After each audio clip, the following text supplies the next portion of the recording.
오늘 우리는 2달여간의 긴 기다림 끝에 현장 예배를 드리는 감격적인 예배를 드렸습니다. 무엇보다도 코로나19로 인해서 그 기다림이 길어질수록 모두에게 똑같은 고백들이 나왔습니다. 어떤 거냐면 바로 이전에는 느끼지 못했던 일상적인 것들, 그리고 전혀 생각하지 못했던 것들이 정작 그것을 못하게 되니까, 그리고 그것들을 제한받게 되니까 그 평범한 일상이 얼마나 특별했다는 것을 알게 되었다는 것입니다.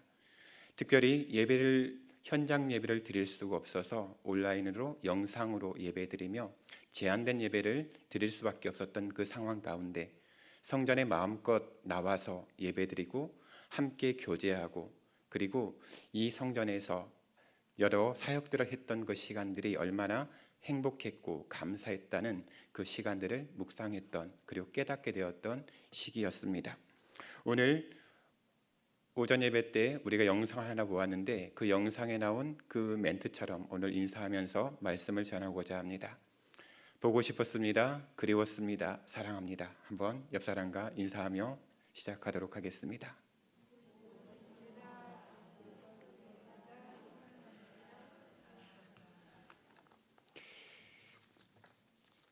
하나 작은 바이러스에 불과한 것들인데 그게 온 세상을 마비시킬 만큼 엄청난 힘을 가지고 있다는 것을 우리는 확인하게 되었습니다. 무엇보다도 그 바이러스보다도 바로 이 모든 세상을 주관하시는 분이 하나님이심을 분명하게 확인했던 시간이기도 합니다.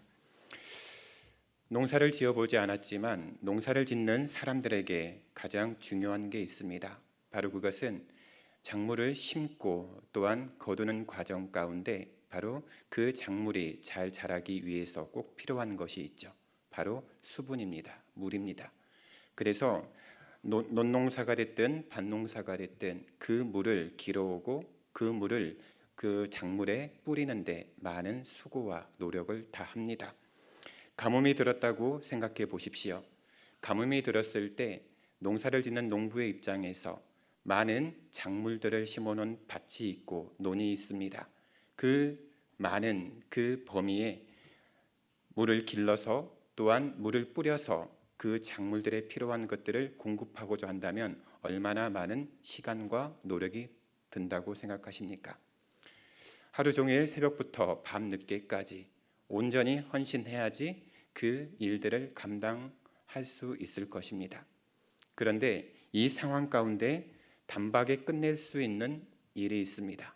바로 똑같은 물을 주는 일인데 우리가 수고롭게 새벽부터 밤늦게까지 물을 길러오고 또한 물을 뿌리고 또한 물을 또 기르는 그것을 반복적으로 하는 일보다도 바로 갑자기 먹구름이 하늘에 보이더니 소낙비가 쏟아지는 겁니다.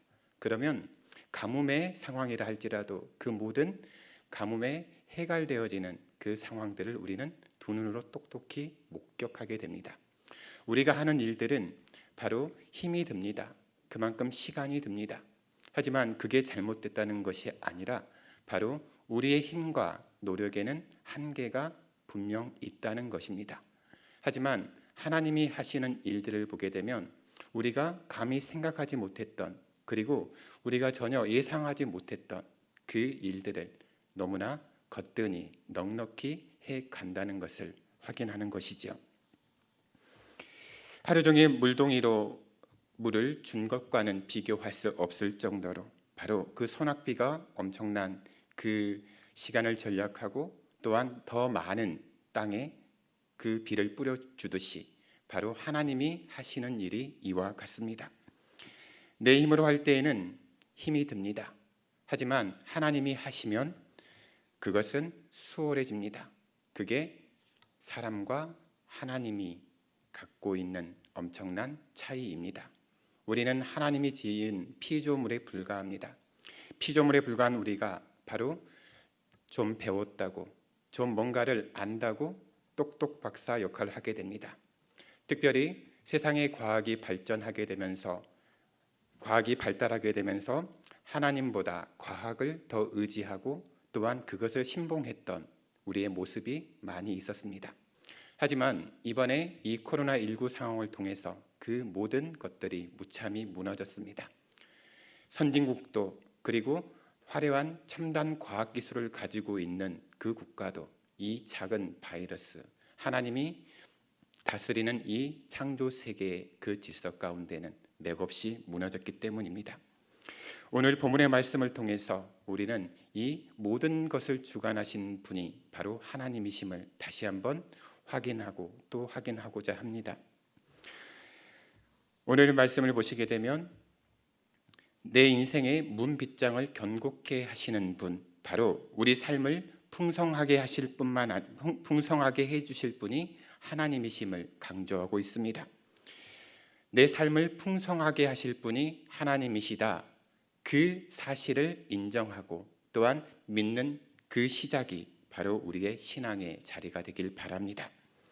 우리의 삶을 세우시고 지키시고 또한 복 주실 분이 다른 어떤 것도 아니라 바로 살아계신 하나님이심을 기억할 때 우리의 신앙생활은 진짜 힘을 가지게 됩니다.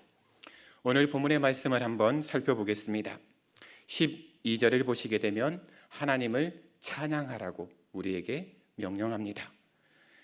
여호와는 예루살렘아 여호와를 찬송할지어다, 시온아 내 하나님을 찬양할지어다. 바로 하나님을 나의 주님으로 모시고 사는 모든 성도들에게 하나님을 찬양하라고 이야기합니다. 바로 하나님의 하나님 되심을 인정하고 그 하나님을 높이라는 말씀입니다. 오늘 13절과 14절을 한번 보도록 하겠습니다. 그가 내 문빗장을 견고히 하시고 내 가운데 있는 너의 자녀들에게 복을 주셨으며 내 경내를 평안하게 하시고 아름다운 밀로 너를 배부르시며. 여기에 문빗장이라는 표현이 나오고 있습니다. 문빗장이 무엇입니까? 바로 문이 열리지 않도록 고정시키는 막대기입니다. 그렇기 때문에 상징적으로 이 문빗장이라고 하는 것은 바로 성의 견고함을 가리키는 표현입니다. 고대 전쟁을 한번 떠올려 보시기 바랍니다. 우리가 많은 전쟁 영화를 보게 되어지는데 특별히 고대 전투의 씬을 보게 되게 되면 바로 공성전이죠. 성을 지키려는 사람과 성을 빼앗으려는 그 사람의 혈전이 펼쳐집니다. 지키는 사람 입장에서는 문빗장을 견고히 붙잡고 있는 것이고 또한 성을 침공하는 빼앗고자 하는 그 사람은 그 빗장을 깨트리기 위해서 안간힘을 쓰게 됩니다. 그런데 성을 빼앗으려는 쪽에서 가장 용이하게 성을 함락시키는 방법이 있습니다. 그렇기 때문에 그 방법을 자주 쓰죠. 바로 공성전을 보여주는 그 영화를 보게 되면 바로 그 성문이죠. 큰 대문을 부시기 위한 그 공성 전투 장비들이 등장하게 됩니다. 그리고 그 문을 부서뜨리기 위해서, 뚫기 위해서 날아오는 화살도 또 쏟아지는 기름불도 무서워하지 않고 그 문을 뚫기 위해서 많은 희생을 감수합니다. 왜냐하면 거기만 뚫으면 모든 것이 끝나기 때문입니다. 그렇기 때문에 그 성의 함락을 결정지을 그 요소는 바로 이 문빗장에 달려 있습니다. 성문의 문이 열려지지 않도록 단단히 고정시키는 그 막대기가 바로 그 성의 안전을 좌우하기 때문입니다. 그런데 여러분, 아무리 견고한 성이라도 결코 함락되지 않았던 성은 없었습니다. 난공불락의 요새다 그렇게 표현하고 있지만 난공불락의 요새는 없었습니다. 이것이 바로 인간이 만들어 놓은 높은 성벽의 한계라는 것입니다. 모든 것을 갖추었다고 생각했고 모든 것은 완벽했다라고 생각했습니다. 하지만 그게 완벽한 게 아니었고 우리의 교만이었습니다. 전혀 다른 곳에서 그 일들이 무너졌다는 것을 깨닫게 됩니다.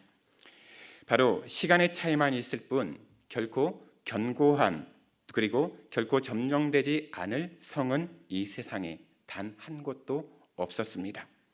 그런데 여러분, 이와는 반대로 허술하게 그지었고 초라하기 그지없는 성이라고 할지라도 결코 점령할 수 없는 성이 있습니다. 바로 오늘 본문에 그 답이 나와 있습니다.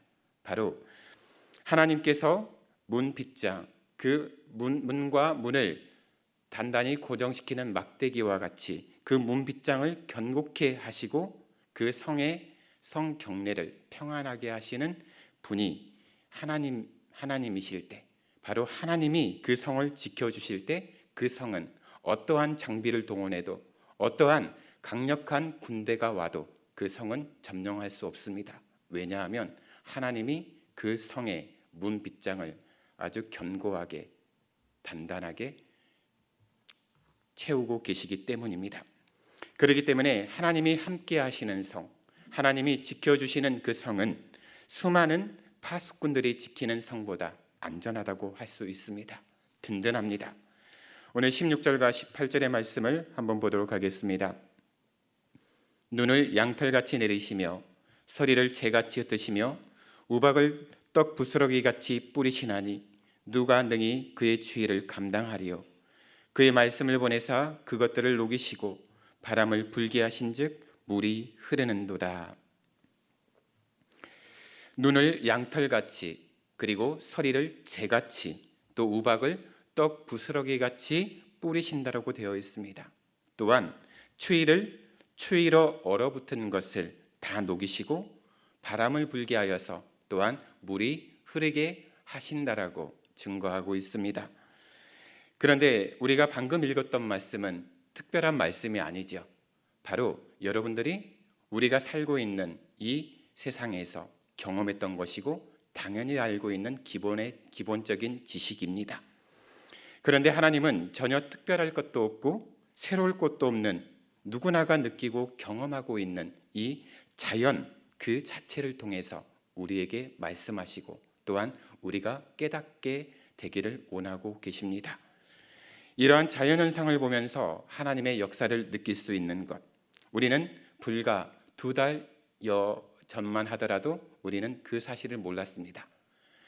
외출하는 것도, 그리고 우리가 어떤 만남을 갖는 것도, 그리고 우리가 여러 가지 기본적으로 누렸던 그 생활의 자유로움도, 그것이 제한되면서 그것이 특별했구나, 그 가운데 하나님의 은혜가 있었구나 발견하게 되었듯이 우리는 하나님의 창조 세계인 이 자연의 이 현상들을 통해서 하나님을 느낄 수 있습니다.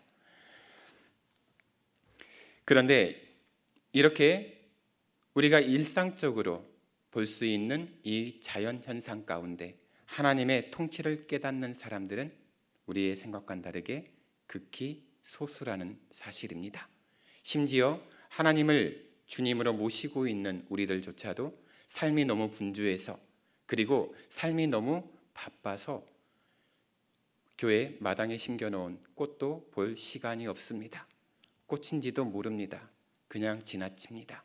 하지만 잠시 멈춤을 통해서 우리는 그 작은 부분을 볼 수 있게 되고 또한 깨닫게 됩니다. 바로 이번 2달여의 그런 잠시 멈춤을 통해서 하나님이 우리에게 무엇을 보게 하셨는지, 그리고 무엇을 회복하기를 원하셨는지 오늘 이 시간 스스로를 한번 점검해 보시기 바랍니다. 우리가 숨쉬고 또한 보고 듣고 느끼는 세상 모든 영역에는 바로 하나님이 계십니다. 그리고 이 모든 것은 하나님께서 말씀으로 통치하시고 또한 다스리시는 결과입니다. 하나님은 우리에게 반드시 필요한 공기와 바람, 또 햇빛과 그런 빛 속에도, 또한 봄, 여름, 가을, 겨울이라는 이 계절의 변화 속에도 함께 계십니다. 그리고 그 가운데서도 하나님은 말씀으로 우리를 다스리십니다. 여러분, 우리가 인식하든 인식하지 못하든 하나님의 은혜는 이미 우리에게 주어졌습니다. 우리의 호흡 속에서, 우리가 살아가는 그 삶의 자리에서 바로 이 은혜는 물처럼 흐르고 있습니다. 바로 그 사실을 오늘 반드시 기억하고 또한 깨닫기를 원합니다. 19절의 말씀을 보십시오. 그가 그의 말씀을 야곱에게 보이시며 그의 율례와 규례를 이스라엘에게 보이시는도다라고 말씀하고 있습니다. 하나님께서는 하나님이 창조하신 그 만물 가운데 숨겨 놓았던 바로 하나님의 섭리, 그 원천인 말씀을 특별한 한 민족을 통해서 말씀합니다. 바로 야곱과 이스라엘로 표현되고 있는 바로 그 민족입니다. 하나님께서는 보잘것없는 이 히브리 족속, 바로 이 이스라엘이라는 작은 민족을 선택하셨고 그들을 통해서 특별한 은총을 베풀어 주셨습니다. 이 세상이 알지 못하는 그런 진리의 말씀들을 보여주셨고 계시해 주셨고 또한 그 은혜들을 베풀어 주셨습니다. 우리가 가지고 다니는 성경, 바로 구약 성경의 핵심의 이야기가 바로 이 이야기입니다. 이처럼 하나님께서 이스라엘에게 주셨던 특별한 은총은 거기에 따른 책임과 또한 의무가 따라왔습니다. 왜냐하면 하나님께서 이스라엘에게 주셨던 그 율례와 규례라는 것은 바로 하나님과 이스라엘 백성 간에 이루어졌던 언약, 약속의 개념이 들어가 있기 때문입니다. 하나님께서는 갚을 수 없는, 돈으로 살 수 없는 그 은혜를 입은 이스라엘이 바로 하나님의 은혜에 합당한 삶을 살아가기를 원하셨습니다. 그리고 그 하나님의 은혜에 합당한 삶을 살기 위해서는 이렇게 살아라 라고 말씀을 주셨는데 그게 바로 율례와 규례 내용입니다. 여러분, 오늘도 마찬가지입니다. 우리는 이미 하나님께 갚을 수 없는 놀라운 은혜를 받은 사람들입니다. 하나님께서는 우리를 각자에게 이 세상에서 비할 수 없는 엄청난 은혜와 구원을 허락해 주셨습니다. 얼마 전에 우리는 부활의 기쁨을 누렸습니다. 해년마다 돌아오는 그런 절기이기 때문에 그게 큰 감격으로 또한 큰 기쁨으로 다가오는지는 각자가 한번 질문해 보시기 바랍니다. 내가 구원받았다는 것, 그리고 나를 위해서 십자가 지신 그 주님이 사흘 만에 부활하셨던 그 사실이 내게 얼마나 큰 감격으로 다가오는지 우리는 다시 한번 우리의 신앙을 점검해 볼 필요가 있습니다. 하나님께서 우리에게 주셨던 그 구원의 은혜, 이것은 축복이면서 또한 우리에게 그 은혜 속에서 살아가는 우리에게 의무와 책임을 부여하셨습니다. 그러므로 이제는 우리의 삶이 하나님의 영광이 되는 삶이 되어야 하지 않겠습니까? 우리의 연약한 모습도 있습니다. 부족한 부분도 있습니다. 하지만 우리가 할 수 있는 최선의 노력, 그것은 우리가 하나님의 말씀을 아는 것, 그리고 그 말씀을 내가 깨닫는 것, 그리고 깨달은 말씀을 내 삶 속에서 살아내는 것, 바로 하나님이 주신 그 말씀에 합당하게 살아가는 것이 우리의 책임이고 의무이지 않겠습니까? 20절 말씀을 보십시오. 그는 어느 민족에게도 이와 같이 행하지 아니하셨나니 그들은 그의 법도를 알지 못하였도다 라고 말씀합니다. 하나님께서는 그 하나님 자신을 세상에 보이셨습니다. 그리고 그분의 규례와 율법을 보이신 사건이 있습니다. 바로 그것은 이스라엘에게 행하신 특별한 은총의 계시였고 또한 은혜였습니다. 보잘것없는 한 사람을 통하여서 큰 민족을 이루었습니다. 그리고 그 초라한 이스라엘 백성, 이스라엘의 나라를 통해서 복음이 바로 전달되어지는 통로가 되게 하셨습니다. 오히려 하나님께서는 이스라엘을, 이 민족을 선택했다는 것이 그 이스라엘 민족이 대단했다는 것이 아니라 이 보잘것없는 이 민족을 통해서 바로 하나님의 하나님 되심을 보여주셨다는 것입니다. 우리는 성경의 이야기를 통해서 이 이스라엘 민족이 얼마나 패역한 민족인지는 너무나 잘 압니다.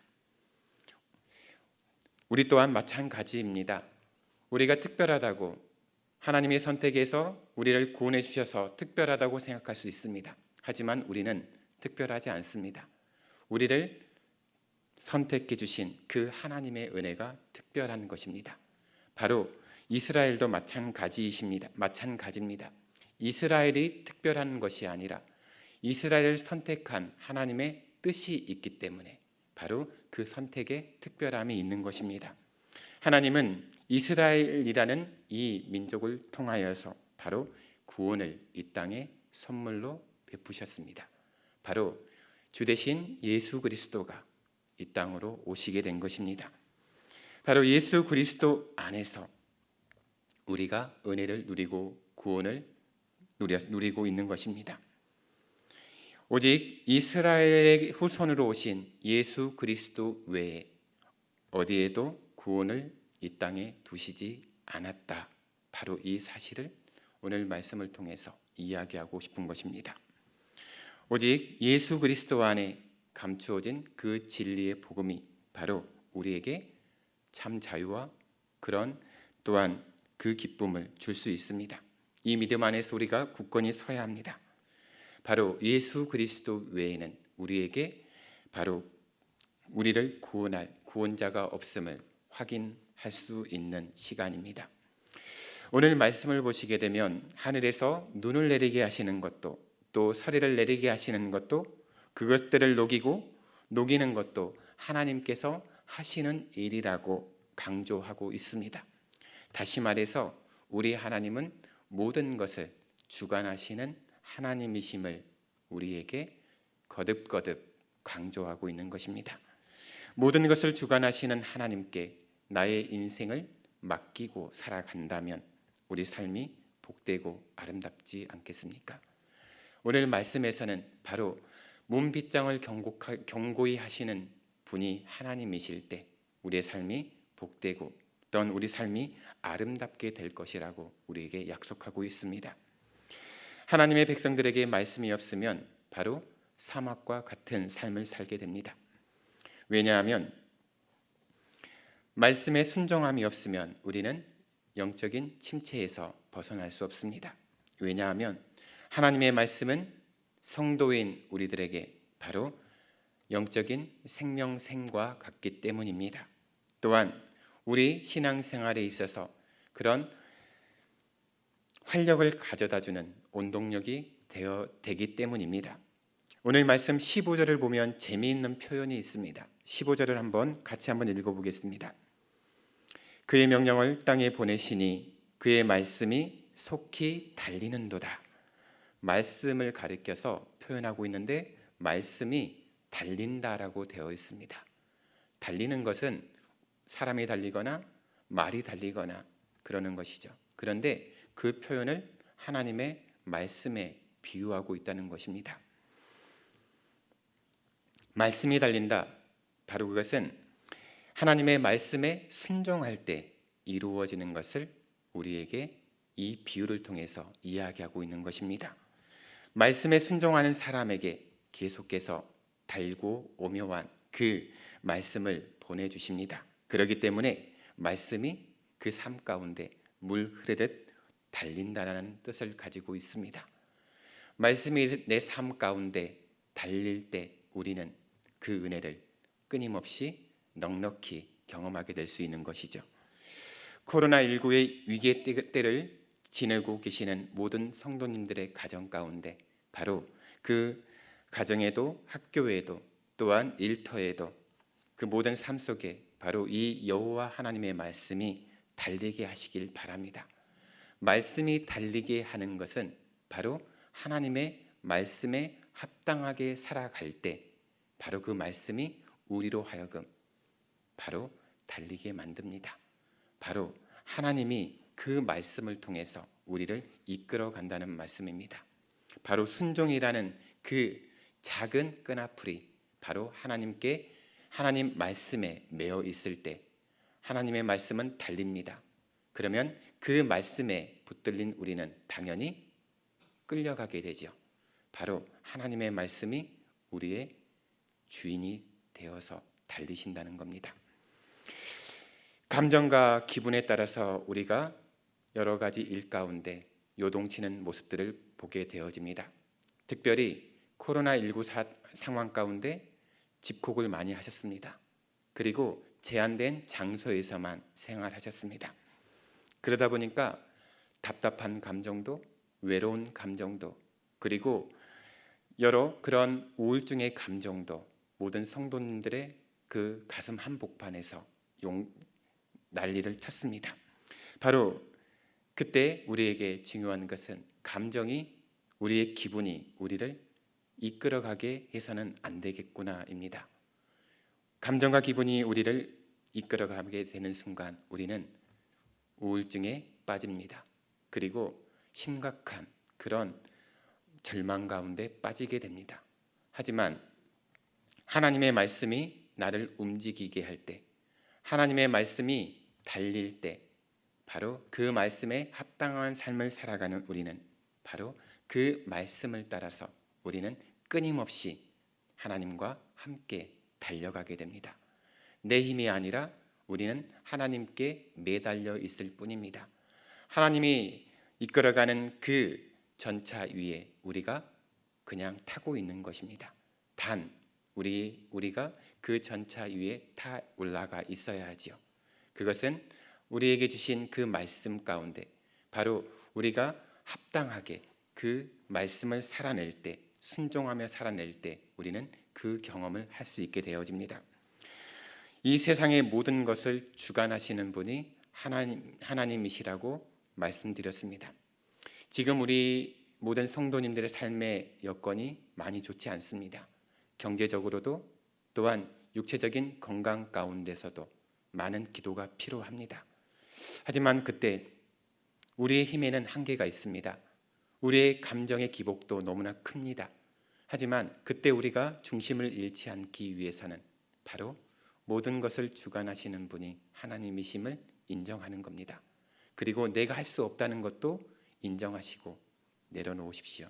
바로 그 자리에서 무릎 꿇고 기도하는 것이 우리가 할 수 있는 유일한 일입니다. 기도라는 끈을 통해서, 말씀의 순종이라는 끈을 통해서 바로 달리는 하나님의 말씀의 마차에 우리가 타게 되는 것입니다. 오늘 우리에게 주어진 삶의 자리에서 함께 이 모든 것을 주관하시는 분, 이분과 함께 힘껏 달리시는 은혜가 있는 복된 한 주가 되시길 주님의 이름으로 축원합니다. 기도하겠습니다. 살아계신 하나님, 모든 것을 주관하시는 분이 하나님이심을 고백하며 나아갑니다. 그동안 놓치고 있었던 삶의 작은 부분, 특별히 내 주변에 펼쳐진 자연 현상 가운데 하나님의 귀한 섭리를 깨닫게 하여 주시고 잠시 멈춤을 통해서 하나님이 이 땅 또한 이 창조 세계를 이끌어가고 있다는 것을 깨닫게 하여 주옵소서. 그 하나님의 말씀에 순종함을 통해서 말씀이 달리게 하는 우리의 삶이 되게 하여 주옵소서. 살아계신 예수 그리스도의 이름으로 감사하며 기도합니다. 찬송가 67장 함께 찬양 드리겠습니다.